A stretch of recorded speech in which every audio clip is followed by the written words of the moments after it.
नहीं, नहीं, मैं आपको इसको एक्सप्लेन कर देती हूँ। जैसे रिच मुस्लिम कंट्रीज़ की तरह, जैसे हम्म, रिच मुस्लिम कंट्रीज़ क्या है, आदरणीय प्रधानमंत्री को अपने पलकों पे बिठा रहा है। ठीक है। जितनी भी रिच मुस्लिम कंट्रीज़ हैं, उनको समझ में आ चुका है कि भारत का मूल क्या है, भारत का महत्व क्या है, भारत की वैल्यू क्या है और मोदी जी की वैल्यू क्या है। उसी हम्म, तरीके से भारत के शिक्षित मुसलमान, भारत के रिच मुसलमान, भारत के बहुत ही बुद्धिजीवी मुसलमान, उनको समझ में आ चुका है कि भारत की तरक्की से हमको कदम से कदम मिला करके आगे बढ़ना है। चल रहे हैं। हमारा रिफॉर्मेशन हमारे लिए बहुत ज़रूरी है। हम अभी भी 6 साल की बच्ची में औरत तलाश करेंगे, ये अब नहीं चलने वाला है। ये अब कोई नहीं एक्सेप्ट करेगा। कोई भी नहीं एक्सेप्ट करेगा। इवन मैंने अपने एनजीओ की तरफ से, मुस्लिम वुमेन रेजिस्टेंस कमिटी मेरा एनजीओ है, जो कई वर्षों से मैं चला रही हूँ, जिसमें 1.5 लाख से ऊपर मुस्लिम महिलाएं जो विक्टिमाइज्ड हैं, जिनका तलाक हुआ है, जिनका रेप हुआ है, ऐसी महिलाएं जिनका हलाला हुआ है, जिनका जो पॉलीगेमी हुआ और फिर अत्याचारित होकर के मेरे पास आ गई हैं, जिनका मस्यार हुआ है, जिनका निकाह मुता हुआ है, ऐसी विक्टिमाइज्ड महिला 1.5 लाख से ऊपर मेरे साथ काम कर रही हैं।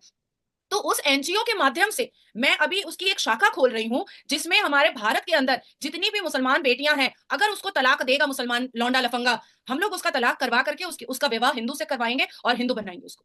और ठीक। उसको नौकरी भी देंगे, उसको घर भी देंगे 1 BHK, उसको उसको हनीमून पे भी भेजेंगे और उसको उस काबिल बनाएंगे कि वो खुद पढ़ लिख करके वो अपना अपनी इज्जत आबरू से अपना घर चला सके।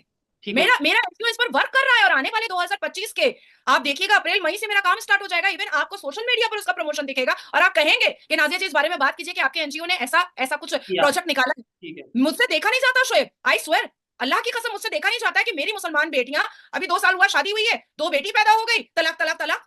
तुम क्या पा गए हो भाई मुसलमान बेटियों को? इसीलिए मैंने मुसलमान बेटियों को ताकतवर बनाने के लिए, मुसलमान बेटियों को बहुत ज्यादा इंप्रूव इम्पावर। करने के लिए, एम्पावर करने के लिए मैंने साफ लफ्जों में कहा है, छोड़ रहा है छोड़ने दो, तुम हमारे पास आओ और अपने पैर पर खड़े होकर के तुम दिखाओ कि देखो मजहब में तुम्हारा औकात क्या था और धर्म में तुम्हारी अहमियत क्या है।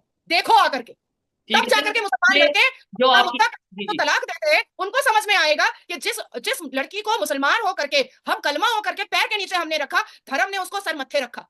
मैं ये समझता हूं कि हमें अपने आप को, ये तो इंडिया के हवाले से बात की, अब हमने कुवैत के हवाले से बात की, हमें भी अभी आंखें खोल लेनी चाहिए। अदरवाइज ऐसा ना हो कि हमारी आंखें परमानेंटली बंद हो जाए, हम हमेशा के लिए सो जाए, दुनिया में हमारा नाम ना रहे। इससे पहले हमें अपने आप को अवेयर करने की जरूरत है, ये समझने की जरूरत है कि किसी की तारीफ कर देने से आपका मजहब नहीं चेंज हो जाता, किसी के साथ खड़े होने से आपको कुछ फर्क नहीं पड़ता। इंसानियत को प्रमोट करने की जरूरत है। अगर कुवैत, अगर सऊदी अरेबिया, अगर यूएई, अगर और इजिप्ट, बहुत से इस्लामिक कंट्रीज इंडिया के साथ अपने रिलेशन बेहतर कर रहे हैं, उनको इन चीजों को एक्सेप्ट कर रहे हैं, ये चीज समझ रहे हैं कि हाँ भाई मिल के आगे बढ़ना चाहिए, तो हमें भी इस चीज को समझना चाहिए। अदरवाइज इंडिया का ना पहले ऐसा कोई नुकसान हुआ, ना ही अब मजीद कोई नुकसान होगा। नुकसान पहले भी हमारा हुआ, अभी भी हमारा हो रहा है और आने वाले टाइम में भी अगर ऐसे ही हम चलते रहे तो शायद हमारा ही होगा। ये मेरी पर्सनल ओपिनियन थी, कोई भी इसे एग्री कर सकता है, कोई भी इसे डिसएग्री कर सकता है। नाज़िया इलाही खान ने जितनी भी बातें की वो उनकी पर्सनल ओपिनियन थी, आप उससे भी एग्री कर सकते हैं और डिसएग्री करना भी आपका हक है।